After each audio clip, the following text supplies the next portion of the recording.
les économies africaines ont émergé, sont devenues importantes au niveau régional et effectivement elles deviennent exposées à de la menace cyber, laquelle est protéiforme, elle est polymorphe.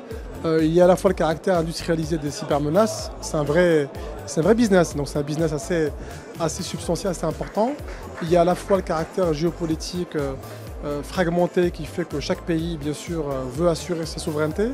Et puis enfin, via les outils malheureusement qui s'offrent côté attaquant, mais également on le verra ensemble niveau défense, qui rendent la menace assez protéiforme et polymorphe, et qui font qu'effectivement que ces pays-là sont exposés au même titre que des économies majeures en Amérique ou en Europe ou en Asie.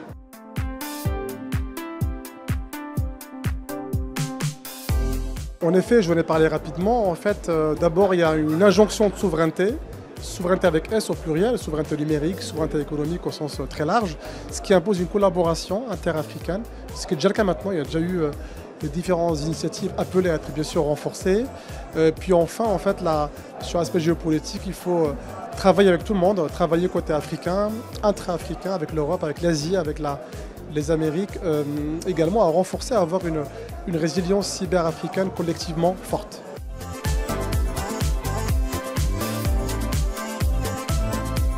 Il faut savoir que le marché cyber africain pèse 1,3 milliard de dollars, donc ce qui reste bien sûr, ce qui paraît important, mais ce qui reste embryonnaire par rapport au marché mondial, lequel pèse 300 milliards de dollars. Il y a seulement 10 000 experts cybersécurité en Afrique, on doit en avoir 20 de plus, donc beaucoup plus à horizon 2030, à court terme. C'est à la fois un marché qui va beaucoup exporter, donc il faut investir sur les talents, sur la compétence, sur la formation, sur le caractère industrialisé, à la fois bâtir localement des compétences et des services africains et pour l'Afrique. Et effectivement, la part du marché mondial en Afrique sera demain, je l'espère, Inch'Allah, substantielle.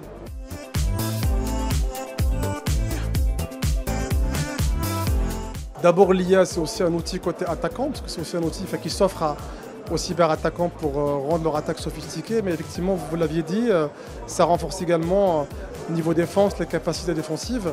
Il faut investir massivement dans la deep tech IA, son lien avec les moyens cyber. C'est déjà le cas. On a aussi signé des conventions pendant JTEX en la matière avec des partenaires bien sûr reconnus à l'échelle mondiale. Et je dirais la combinaison des capacités IA et cyber demain fera la différence.